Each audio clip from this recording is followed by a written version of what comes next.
Hello and welcome to podcast number 16. Number 16. It's a big And number. Sweet 16. Nick looks a little different today. Wait, that's not Nick. Hey, everybody. I'm Nick, co-founder here at the Heroes Journal. My main hobbies are doing the podcast and telling marketing people what to do. Exactly. And No, that's really actually good. Zach. Zach is our first ever hire.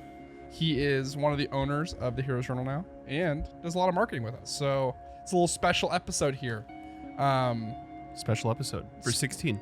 Yeah. Save, they always say save your best punch for episode 16. I've heard That's that. starting podcast 101. Yeah, no. It's like 301 actually because it's so advanced. Because Abraham Lincoln was president number 15. So we should have had you on last time. It's probably right. But episode 1 doesn't really count, so this is technically episode 15. It's true. Right? Yeah. I don't know. Yeah, episode 1's an intro. So it's right. It's basically the episode 0 of Yeah. episodes. So this is the Abraham Lincoln episode. We're gonna go with that. That's Actually, great. maybe Abraham Lincoln was number 16. I honestly don't know, and I was really impressed that you did. I was like, that's a fun fact. I should go memorize which president is Yeah. which number, because that's like, oh yeah, episode 16. That's actually the Abraham Lincoln number. Yeah. I feel like a lot of presidents' names are like marketing. Some presidents have like amazing names, like Grover Cleveland. It's amazing. When's the last time you met a Grover? It's like that's major main character energy. Seriously. Grover Cleveland. I was reading. I'm not gonna get the details right. I was reading. I read a Lincoln quote this morning, and it was just a little story about him. I guess he loved cats a lot, and he had a couple of cats at the White House, and they were at a formal dinner, and he used one of the gold forks, and he was like feeding the cat, and apparently his wife, it says his wife objected, and he says, well, don't worry, if this fork was good enough for James Buchanan, it's good enough for Tabby. Which I thought was a great That's a great little dig. It's interesting, right? Because that's a little bit of a secretive move, feeding the cat on the table. Mm-hmm. But Abe Lincoln was honest Abe. Honest Abe. But I guess, or was he? But when he was found out, when he was caught, he was like, "Yeah, I'm doing this." So I guess maybe that does that reconcile all of the dishonesty of feeding the cat? Yeah, I wasn't there, so I don't know how secretive he was being. I want more information. Yeah, that's great. Aside from Zach being the marketing guy here at the Heroes Journal, I would say you're the book person too. I would say that as far as being well read, you are the highest on the totem pole. If we were to talk about there's a list with 3 names on it, and I'm number 1. Yep. So, well, and that's even what we were talking about today. It's true. Because that is, though reading has kind of become my thing a little bit, it's something we share. Mm-hmm. And many of these books are mine, but many of them are yours. It's true. I think all the books that I offered didn't make the cut, except for the Brothers Karamazov there. Brothers. I can't even say it. Yeah, I don't actually. I always say Karamazov, but I don't know if that's correct. Yeah, there's no K in it. This is up from the beginning. Anyways, Brothers. I always say Brothers K if I'm referring to it casually, because I don't. Oh yeah, the Brothers K. Great book. Great Amazing book. Top tier.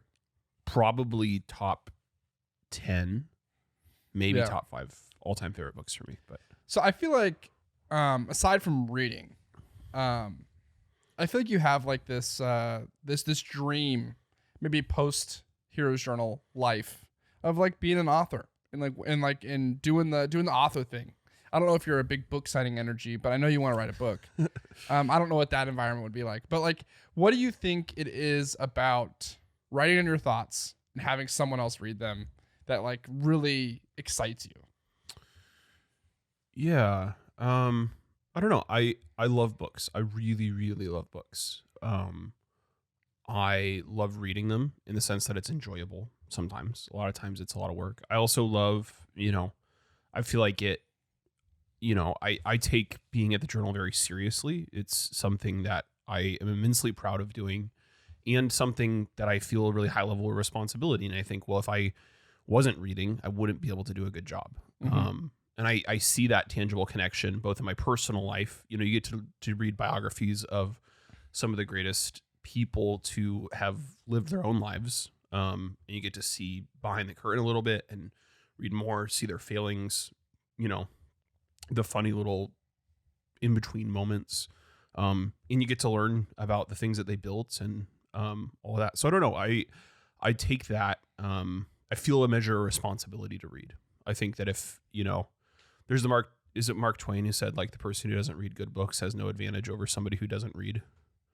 Something like that. Yeah. So I don't know. When it comes to making books, I would love to write books in the future. I kind of have a sworn pact to not say what kind of books, not because I'm trying to be secretive, but I think the more you talk about, there's even some science behind this, the more you talk about doing something, less likely you are to do it. Yeah. Because it activates the same reward centers in your brain to like talk about what you're going to accomplish. Yeah. Which I think is different than having a written plan. I just mean, like, if you go around, in my head, it's like, I want to keep that for me until it's out. But I don't know. There are, if you take all books as a whole as some kind of great conversation that's happening across time, I would love to add my voice to that at some point. It's very poetic. Yeah. Yeah. That's all I have going. It's just a little bit of poetry. It's pretty cool. Do you read poetry? I try to. I think we've had this conversation. I don't understand poetry. I don't know what it is. Maybe it's because I haven't read enough poetry, but everyone like reads it and they go, "Oh yeah, yeah." And I'm like, I have no idea. It's like wine, or even coffee at some level. It's probably I'm not saying that there isn't a difference between nice coffee and not nice coffee, but in terms of like tasting notes, it's so subjective. And at the end of the day, it's what you like. Do you remember what poetry you tried to read? It's like an anthology. Do you try a certain poet? So I did a couple things. So I took this is the background between Zach and Kyle. One that Zach does not remember. In my junior year of college. So this is actually what happened. I've never told this story, but this is what happened. So I was going to be an ed major, going through my freshman, sophomore year, got into the ed program at Northwest. And then I was like, I don't want to be a teacher. I was like, just like, we did like a class walkthrough, and I was in the classroom and I was like, it just something feels off. But you were already studying history at this point? Yeah. So I was an ed major with an emphasis in history. Yeah. So I dropped ed, and I was going to be I was going to be a major in history with a minor in English. So I picked up 2 English classes. I picked up T.S. Eliot and the Moderns, which you weren't in the class. You were, what's that word? Auditing it. Yeah. And I picked up modernism or something like that. It was anyway, I don't remember the name of it, but I dropped that class because I was in it and I was like, I don't want, like, I'm not an English major. I learned that really, really, it's like 3 days. I was like, I don't care about things in the way that people care about these things, specifically for scholarship of English. But I kept T.S. Eliot, and I mean, Dr. Webster very well. He's an incredible teacher. Yeah. And the way that like T.S. Eliot poems would move him, and I would read them, and I'm like, these are words. Like they are not. They are nothing more than words that logically make sense next to each other. That was it. But he was like, he'd like light the candles, and he would like, it was like a moment for him. And I was like, I don't get it. Yeah. Dr. Webster is the best teacher. Actually, he's the second best teacher I ever had. I had a Latin teacher when I was 13, Mr. Catilla, who, I love Dr. Webster. Still one of my dearest friends. That's really interesting. The only beef I might pick with what you just said is the word logical. I don't know if I would say that poetry is necessarily that logical. And I actually think that might be, if I was going to guess, at the crux of what you could find interesting about it, or the part that would make it hard for you to understand. So I feel like you have the horsepower to read a lot of really heavy, heady things. You read Taleb, you've read all sorts of stuff. I don't know. I love poetry. I'll tell you why I love it. Seeing as this is a podcast, and that was my clean sequitur. That would be such a weird thing to do in a real conversation. Yeah. You know what? Like, here's a compliment. Now let me tell you why I love poetry. And thank you, buddy. Now let me just go down my list of things I want to say about poetry, because now I'm like, I read some poetry in college, though my experience with college was very different than yours. You left with 2 degrees, I left with 0. You like graduated. Something like that. They said you need to go. But I read some poetry. I don't know if I would say that it really connected for me in college, though I wanted it to. I love poetry because I think it's, in a weird sense, like the least modern thing that you can do. Like, it's not immediate. It requires, I think, reflection. And it's like with most things, it's like, what's the next podcast about? Mm-hmm. Poetry is like, I'm going to read 4 lines. I'm not going to turn the page. I have to like sit down and be reflective and be thoughtful. So I think of it as like the anti-smartphone almost. It's like the least smartphone thing that you could do. And I've gotten out of the habit, but I used to, sorry, allergies are starting to kick in a little bit for me. I would try to memorize a poem a week, which I still try to do. And I would keep the poem, I would like print it out really small and put it in my left pocket with my phone. So whenever I'd pull out my phone, I had to read my poem first, which is kind of my little like break check for the technological world. I also think as a writer, poetry is like the tersest or the most terse thing that you can do, in the sense that you communicate the most amount with the fewest amount of words. It's also, I think, a great argument as to why good writing isn't about having good grammar, because you frequently break the rules and you don't need to know the rules to break them in, I think, that context.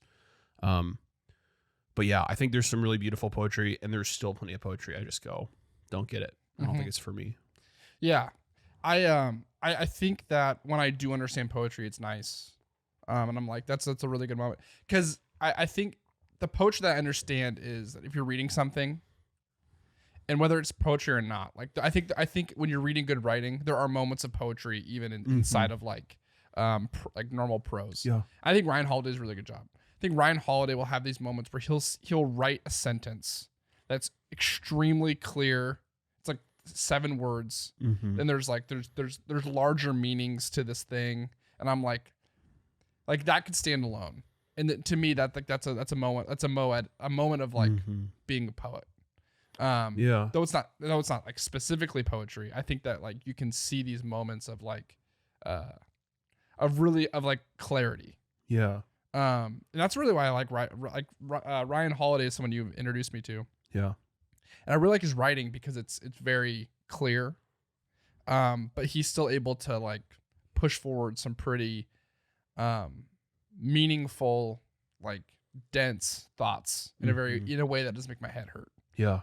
I don't know if you would agree with that, but 100%. Yeah, because there'll be moments where like I'll have a thought that I think is relatively poetic, but it's not poetry. You know what I mean? It's like, oh yeah, that's eloquent. I like that thought. It makes me excited to think that. I feel that thought, but I'm not gonna like go write it down. Maybe a haiku.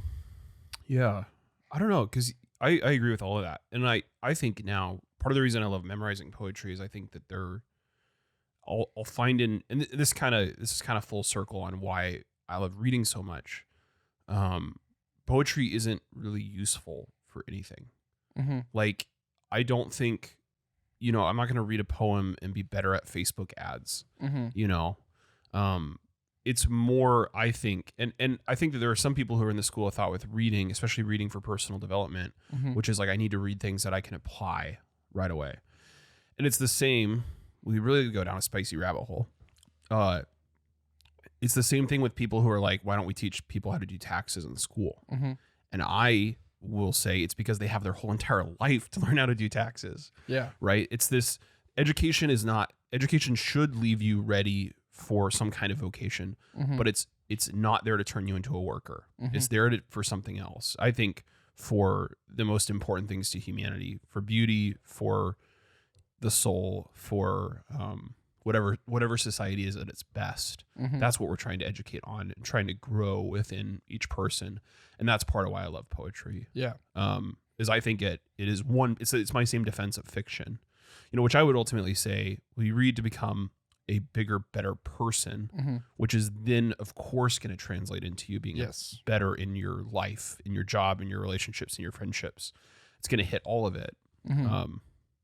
So that's a rambling answer, but it's, I love poetry and fiction, especially because they feel like they're the furthest away in terms of justification for like, why would you do this? And you see it, I read during the workday. I'm sitting upstairs reading. Right after this, I'm going to go read because I haven't done my morning reading yet. which for me is that, that little defense of that corner of myself and that corner of the world. Yeah. When you were talking, I was thinking about like if I was playing Skyrim or I was playing any like any RPG game. You're playing Shadow of Mordor right now. Mm-hmm. Not literally right now. Yeah, not right now. Yeah, this isn't a hologram. There's a TV behind you. Yeah, you're like down here playing it. It's the only way we can convince Zach to be on the podcast. Yeah. if he's I have a problem. But it's like no one would contend that if I was to say it's going to be easier to kill that orc if you were level 20 than if you were level 10. Right. Like no, like regardless of like I would say you have all the same skills, you have all the same stuff. But no one would say it's going to be easier to kill that orc at 10 than 20, right? But like that is what like working on, like that's what reading, that's what like personal development that are outside of skills. That's what it does for you. But for some reason there's this disconnect in the middle where it's like, yeah, if you learn more in life and you try to enhance who your person is and try to become a stronger hero for the sake of being on brand, it's a very logical thing to say. It's going to be easier to tackle the things in your life if you're a higher level.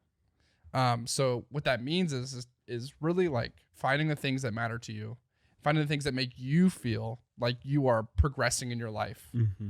And doing those things regardless of whether or not they're teaching you how to do taxes or if they're teaching you how to code a website, because those things will inevitably be easier if you're able to make your hero a higher level. Yeah. I think that's absolutely right. That's well said. I think that it's hard. It's a hard subject to dig into, but I think it's actually at the core, a lot of the core of what we believe as a company. In corporate environments, I didn't see it at first, but now I think it's the primary thing that stops people from progressing, from getting better, from getting promoted, from moving on. I'm not saying this is true at every environment, but I actually think it might be, is that limitation of self-development. Not in the sense of you need to go learn how to do Facebook ads or you need to take like a management course, but in the sense of like, you're really insecure and it's really obvious. And that's I'm not making fun of you or saying anything. It's just, this is clearly you are limiting yourself in this. And you like, I think that's why we talk about, or I talk about like, there's no such thing as a small act of courage. It's like courage is hard every time. Requires doing something you're afraid of every time. And it doesn't matter if it's not, drawing your sword and running at the black gates, like that's a big and obvious act of courage. But in some ways those are almost easier than like I'm really insecure about something, or I've dealt with this from my past and I have to like confront it. And what I think is that people focus on the like, I need to learn the functional pieces of my job, or I need to read a Simon Sinek book. And it's like, what's actually limiting you is your inability to share now, or whatever that thing is. And I really do think that those things limit people in ways that they don't see, that if you start looking for them, become a lot more apparent. And that's like, it's good news in the sense that it's like becoming better in whatever domain, work, life, is like, it isn't about, I think, super secret hidden knowledge.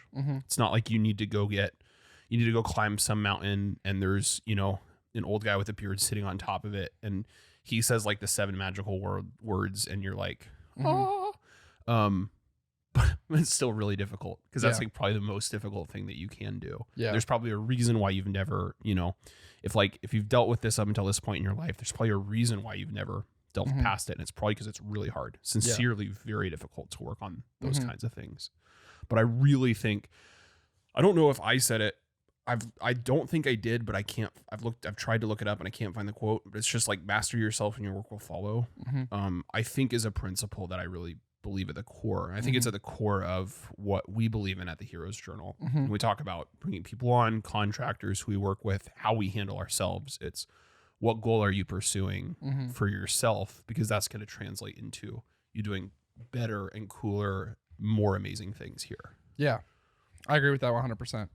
It's funny because I would say of the hardest things I've had to deal with as like starting this company and working on like going from a product to a company and all of the little like things we've done, all the little obstacles we've gone past.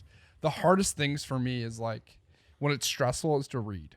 Hmm. Because when things get really difficult and I'm like really trying to figure out how to overcome a problem, my first thought is like, I need to stop learning. I need to focus all my energy on solving this problem. And I feel like my brain is like foggy and I have no capacity for even learning anything. Like even reading like an email is difficult. Like my brain just does not want to input any new information. Totally. Which ironically is like, there's two things I need to do in that scenario. Maybe it's like sleep, go to bed, or it's fight through that. And like, whether or not I have amazing reading comprehension, it's like proving to myself that if I believe something's the right thing to do, I can do it regardless of the scenario. And I'm not like trying to bully myself. I'm just saying, like, in general, like a lot of times the thing that like seems like it's the hardest thing to do is probably one of the right things to do at that moment, which is ironic. It's like the Frozen 2 quote, you know, sometimes the right thing to do is, sometimes the best thing to do is the next right thing. Is that what it is? Something like that. I don't remember. Yeah. I didn't know that was from Frozen 2. I haven't seen any Frozen movies, actually. I've seen Frozen. I haven't seen Frozen 2. Nick says it a lot. Nick really likes that. That's right. Yeah. That's who I know it from. Yeah. I think that's true. Even in like November, December, I wasn't really reading a whole lot. And I've really gotten back on my grind for the new year. I don't know. I think it's I think it's a Jordan Peterson quote. Like, you're either gonna be like, you have two options. You can be in love with what you know, or you can be in love with what you don't know. One of those is humility. And I think it's like, yeah, I mean, I don't want to dismiss how stressful things can get. That's a real thing. Yeah. It's, you know, to your point, it's like you probably need a nap and a meal, right? Yeah. But there is, for me, it's like, well, I feel inadequate a lot of the time in my job. I think that's something we share, just because it's for amazing reasons. It's because things are going so well. Yeah. Because we're growing and it's awesome and it's amazing. And I'm like, I don't know how to keep up with this. Yeah. And with that, I have the choice to like, am I going to be in love with what I know? Well, this is my experience and this is my corporate background. And look at these books I've already read. Or am I going to be in love with what I don't know? Like, I don't know. I don't know what the answer is. I don't know what the solution is. And so for me, starting to read again was kind of driving that stake in the ground of it's funny too, because the feeling of like, I'm not enough for this. Well, then I should probably be getting better. Yeah. You know, and I'm not going to get better if I cut out all new external input. Yeah. But I've been trying to make a really concerted effort to read in the morning and then read in the afternoon before my brain shuts down. So like start reading around like 3 or 4 instead of around 5 or 6. So I keep working through, then by the time I get to 5 or 6, it's just mush in my head. And that's been a really good rhythm for me, at least for right now with the needs of the business. Yeah. But I've loved that. I love doing my morning reading, especially reading a little bit from like 4 different books. So it's kind of blossomed up. I've been reading from like 7 books every morning. It's probably not a very good idea. Yeah, you just walk around the house with like your notice me. Notice all my books. Yeah, I read for the first time yesterday. I just woke up and I like my brain felt good. I was like, I'm gonna go read. I love that. What did you read? I'm Obstacles the Way. I need to finish it. I have like 50 pages left, and That's great. I just reread that last week. Yeah? Yeah. It's really fast. It's like a fast, easy to comprehend, quick read, but it's really powerful. Like, it's like, he does a good job. I think that most really good, amazing books are difficult to read. I think there's a reason for that. And I think that there is a really underappreciated art of a great author writing a very accessible book, which is what I think that trilogy is for Ryan Holiday. Obstacle is the way, ego is the enemy, stillness is the key. Yeah. I think deal with complex principles and big stories from hard to read books and make them very accessible. They're very like, those chapters are really easy to consume. And I think I don't think it's underrated at all to take a book like that and just try to read a chapter a day. Because that's probably 4 or 5 pages. It's a very manageable amount of reading, but it's also very interesting and it's give you a lot to chew on. Yeah. I think that like one of my favorite things, and if I was to say like I'm ops guy Kyle at the Heroes Journal, and one reason why I think my job right now is good for me, whether or not I'm good at it, why the job itself is good for me, is because operations is both, it's like math, like there's an equation involved. It takes X amount of time to do this, X amount, like how long can I do something? That's really interesting to me. But the coolest part of my job and the thing I relish is I take something that is either boring to everyone or is confusing to everyone and try to make it either interesting to everyone or make sense or like chewy. And that's like really fun to me. It's really fun to me to take the same information and present it in such a way that everyone can understand. Yeah. That's like To find life somewhere nobody else finds life. exactly. Yeah. Yeah. Like, I did the year in review through how much Zach costs last year. So I took all the expenses that like Zach would use, and I was able to use those things in order to show how our company did as a whole, right? Because you're marketing, right? When marketing drives a lot of the money, so it was a pretty drives easy. a lot of the money is a kind way to say spends a lot of the money. Yeah, How or much like, did I invest in the business this much? Yeah, this right. month? Ad spend is now investment, and so it's not like a ROAS. Because it's a better way to talk about it, right? It's a more interesting way that everyone can enjoy. At the very least, we can smile at while looking at numbers that otherwise don't mean a lot to people. So It was great to see that Crocs graph. As Oh, yeah. Number at the of end. Crocs by quarter. Crocs great. there has to be a pun about Crocs and quarters, but it's not one we're gonna make here. I would love to get to the point where we had custom gibbets. It'd be really cool. It's not actually that expensive. I It's don't know not if you that remember me. I Oh, yeah. found somebody who did it. Oh yeah. Anyway, I know. well, I'm on the podcast. If you would be interested in some Heroes Journal custom gibbets accessories for your Crocs, would you drop a comment, please? Hit It's like true. and subscribe.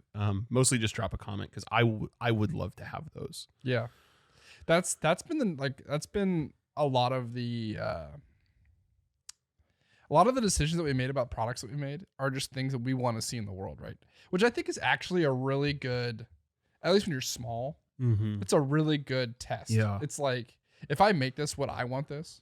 Yeah. So therefore I should probably make it. I think if you ever answer that with no, Yeah. if you're making something, you're like, would I ever make this? And the answer is no.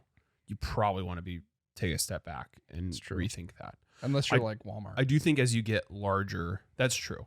And it's not wrong.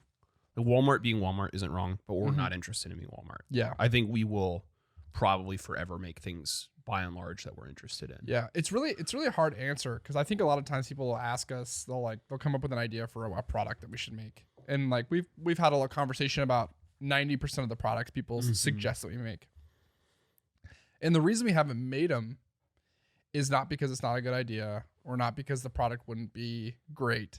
It's that we haven't thought of a way that we think we would want it to come into the world, right? Like we've talked about wall calendars Yeah. probably a million times. Mm-hmm. And we've never come to a space where we're like, that's the best option. That's the way that we want to make that. We thought about tearaway calendars. We thought about wall calendars. We thought about like a whiteboard, and none of them felt like we were doing the Heroes Journal justice as like, that's a company that makes quality things that are good for the world. I think that, especially with the wall calendar, it's like, or one thing I think about is like, I would love to, I mean, you see it in my room, my whiteboard, right? I plan out every week and I get myself like check marks for like, okay, this is the workout for this day. Did I do my reading? Did I get up on time? You know, I would love some kind of weekly view in the Heroes Journal, but it would, for us, the conversation with those things is like, do we have enough conviction about how this should look that we feel good stamping our name on it? And so far the answer has been no, because the experience of using it isn't there, or the quality isn't there. It just doesn't feel right until we really feel like we can check that box, you know, because there are journal companies out there that have kind of gone the route of offering anything and everything. You know, it's like the chicken soup for the teenage soul, chicken soup for the, you know, becomes then like every single possible variant of all time. Yeah. And it's like, well, we're not saying we're not gonna do things like that. We just got to make sure that every single one, if it's your first experience with the Heroes Journal, is gonna wow you with the quality of the thing that you're doing and the thoughtfulness behind it. Yeah, and it doesn't mean everything's perfect either. I mean, when we look at, I went into the Heroes Quarters, and there was like a thread, like someone like took a picture of their journal and circled the calendar. It's like, what do I do with this? Yeah. What is this thing? Yeah. And there's a comment like, oh, I'm glad you're not the only person who hates that thing. But we haven't found a better use of that space, right? That's like it's a very unique amount of space. And a lot of people like to plan out their days, and that was the only really spot we could do it. Maybe we could iterate on it, make it a little bit better. I don't know, but it's like, yeah, like it's not perfect for everyone, but we try our best to make sure everything that is in the journal has a reason, and it doesn't make the journal worse. Yeah.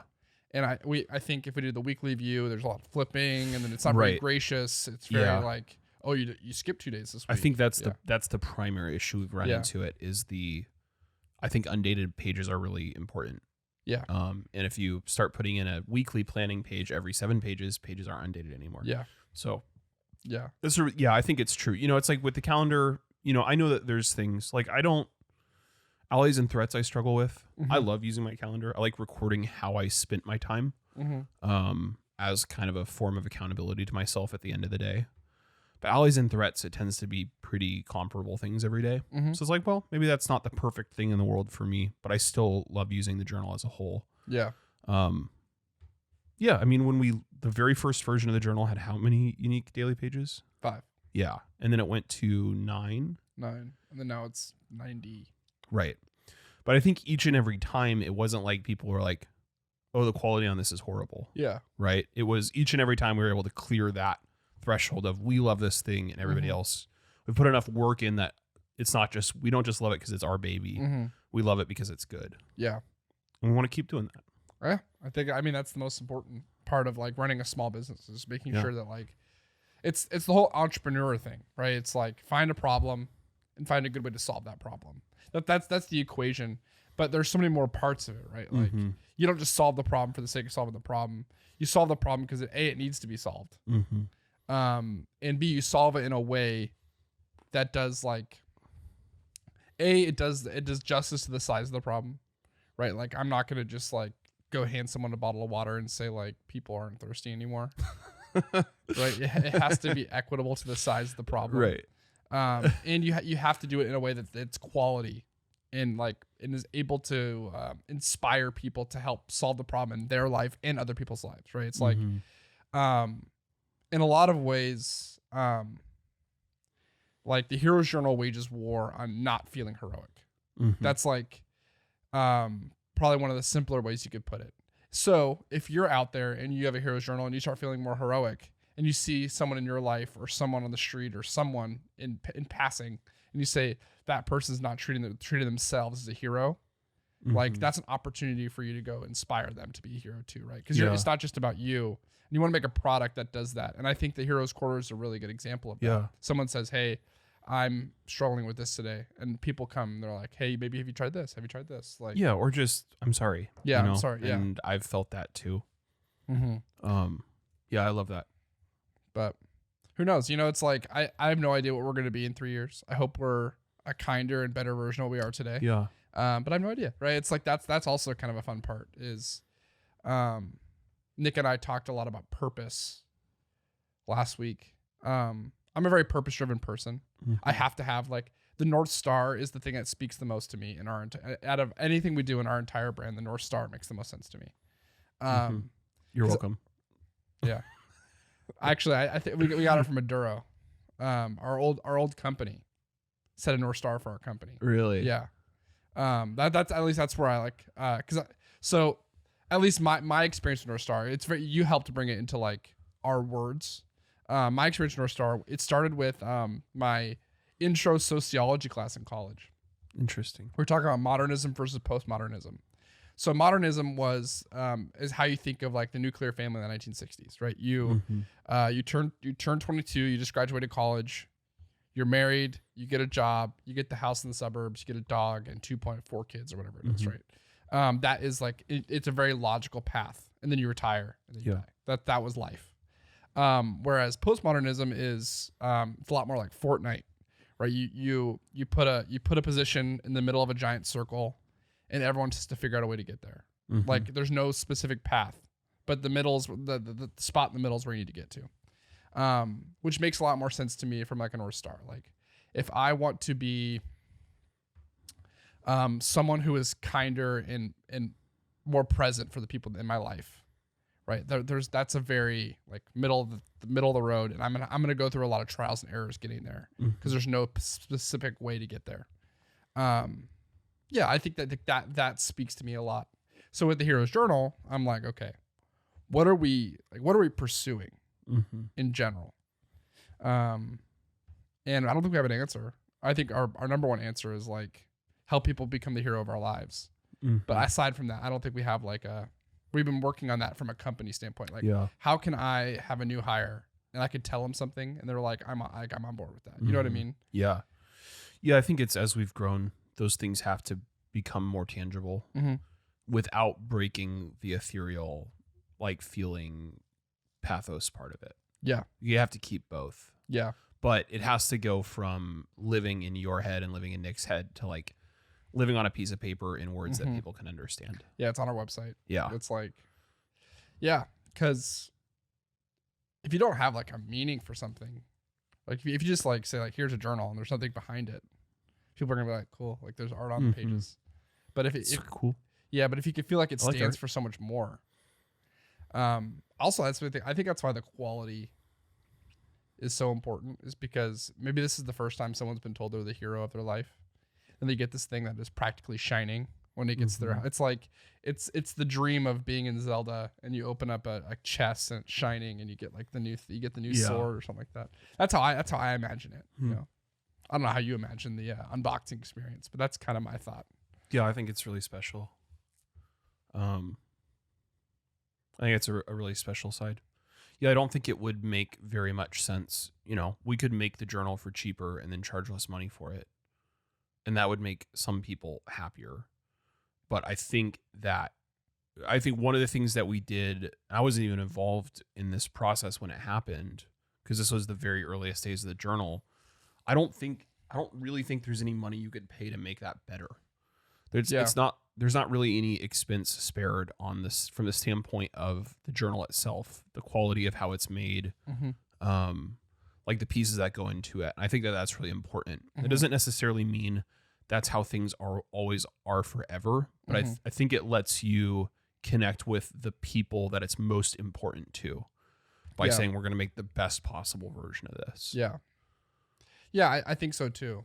I mean, journals there's only like a few variables, right? Like you have the cloth outer, which Nick went a little. Nick is very specific, as we've all learned. But it's like, have you ever sat in a really nice car, like a really like a Suzuki Trooper? Yeah, aside from the Trooper, like a car that's like way too nice. Yeah, and you're like, this is a waste of money. Like this has way too many bells and whistles that I wouldn't use, especially like the 2000s when like you would sit in a car. Dude, I love those cars. And it had like 9,000 buttons. Yeah. And you're like, why are there like, I'm driving to work. I don't need to like have like Captain Kirk level like mainframe kind of things. In my Toyota Camry. Yeah, right. Exactly. It's like, why? I don't need this. That's what I love about the journals. Like it's the highest amount of quality, but it doesn't feel egregious. It doesn't feel like we just like went for luxury for the sake of luxury. Right. We didn't try to like drive the price of the thing up, so we added a bunch of other buttons to it. It was like, I think every time you open, greetings, hero. Greetings, hero. It's like those greeting cards. Yeah. It starts playing like tavern music. Yeah, exactly. That'd be pretty cool though. That'd be so annoying. That'd be so annoying. 90 so days fast. of getting tavern music played at but you. like the battery starts dying after 4 days in, so it's greetings, hero. Yeah, it's kind of scary. That's the shadow takes over. To keep it on brand.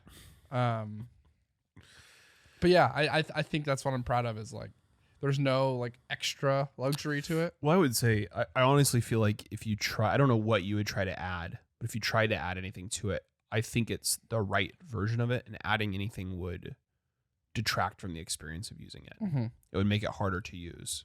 I think it's the appropriate most thing that we could make it up until this point. It's true. And one of the reasons this is some beans. One of the reasons we haven't done leather is not because we don't want to do leather. We haven't found a good leather. Yeah. All hard. the leather options we've gotten have been terrible. I know it's something that we would love to do at some point, but like, yeah, all of the samples we've gotten, and to be fair, we haven't dug around super far. We did a few extra. We did a few more before you came on too. So we've done 2 rounds of tests. Yeah, it's just like not good. It's not good. It's not good.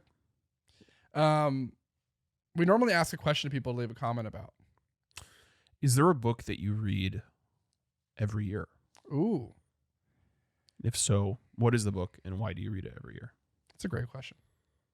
That's a really great question. Do you have a book you read every year? It was The Man Who Was Thursday for me for a It's while. a great book. I lost my copy, so I have to get a new copy. But yeah, I love like so it hits on a lot of notes for me. It's well written, so it's fun to read. Really good. Dawn was breaking everywhere in colors at once clear and timid, as if nature was making a first attempt at rose or a first attempt at gold. Boom. It's on the last page. So there's a cloud was wailing, or a cloud was on the mind of men, wailing went the weather. Yea, a thick cloud upon the soul when we were boys together. I have that whole poem at the beginning memorized. Really? Yeah. I don't. Yeah. Yeah, this To is Edmund all- Clare Hugh Bentley. This is all just as new to me. Yeah. I just wanted to show off. I'm sorry. Because that wasn't scripted. Yeah. I just love this book too. It's true. It's a great book. And I'm being rude because I'm not letting you talk about it. So It's sorry. fine. I wanted to show off that I know things.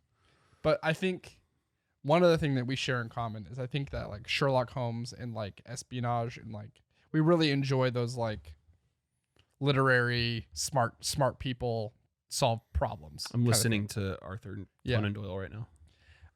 You mentioned that yesterday, so I thought I had to bring it up at some Yeah. point.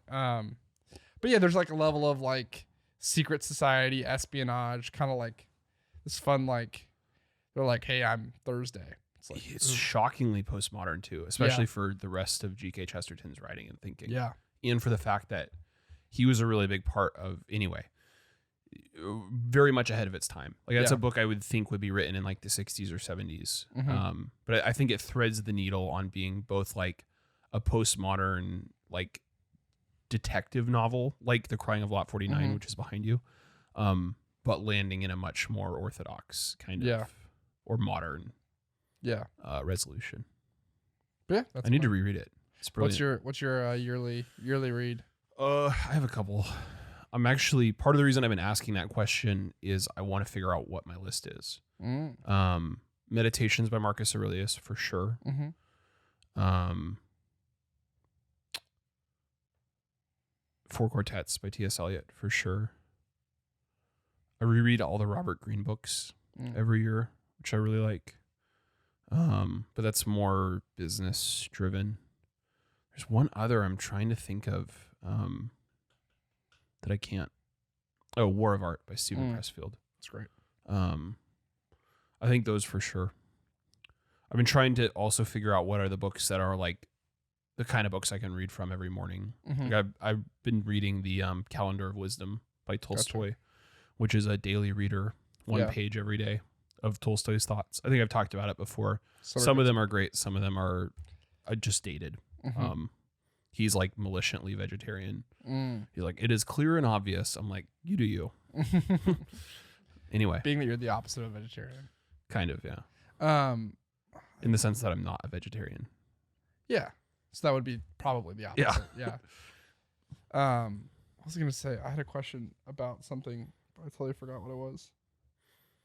Well, I guess it wasn't that important. Yeah. Oh, is there anyone who's against Stoicism?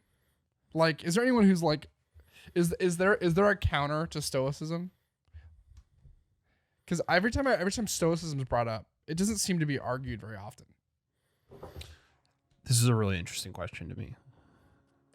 I've never met someone in my life. I've never read Yes. anything that someone was like, Stoicism is a bad thing for society.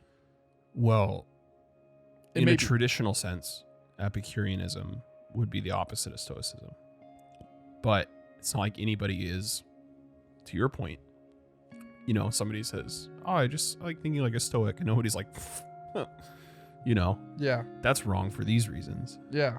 Which I don't know what I think about it. This is something I have thought about a lot before, which is questions to which the answer is obviously yes. Mm-hmm. I think says more about the question than the answer. So it's like I think my theory would be that things that everybody supports without opposition or things that everybody opposes without supporting that still exist are very interesting. Mm-hmm. Like the two-party system in America. Mm-hmm. I always read about how white people hate it. I've never had anybody tell me why they love it. Yeah. And yet it's still there. It's true. Despite the fact that that's all, it feels like that's all I ever hear about it is how broken Mhm. it is and how we should have this or that or do these things, I'm kind of like, I don't think I've ever had anybody tell me this is why it's a good idea or even a necessary thing, which makes me think it's a more interesting question than I've given credit to. So it's a really interesting point you bring up with Stoicism, because it would make, like, my point with it would be, well, then if we're handling it in such a way that it's the kind of thing everybody can be in on and nobody's ever opposed to, then I wonder how real our version of it is. Right. Because it's like an ethical philosophical theory, and every ethical and philosophical theory has like a counterpoint. Right. No thought is like unattested. Right. And there's plenty of things that I believe that there are plenty of counterpoints to, and I've thought those things. I would hope think those things through regularly. But with the Stoicism part of it, it's kind of like, well, what's? I mean, I think I said this to you. We were talking about core values as a company, and it's like, well, if your core values have no alternative, meaning you're not standing against something, you're probably not standing for something. I would say kindness is more important to us than results, and we will choose being kind over delivering results. Not in terms of breaking our promises with our customers, but in terms of our bottom lines and our profits. Yeah, that's an active stance in the world, one that will cost us as a business. Yeah, but I think it's true to who we are and what we stand for. And I don't know what the cost of Stoicism is. It's a really interesting question. I haven't thought about that. Well, maybe we'll have you on the podcast next time, and we'll talk. We can talk. I do love Stoicism. So, but it's a really interesting question. We can let it lie. Yeah. But if anyone has any thoughts, comments below, give us your thoughts. But thank you so much for tuning in. Thanks, everybody. Yeah. Subscribe or download wherever you listen to podcasts. If you're here on YouTube, we would love it if you gave us a like, subscribe to the channel, and hit a comment of a book you read every year if you have one, or just a book you love if you don't read a book every year, or a book you would like to reread. Yeah, that exact thing. We will see you next week. Maybe it's Zach, maybe it's Nick, maybe I'm not here. Who knows? But we'll see you next week. See you next week, everybody. Thank you.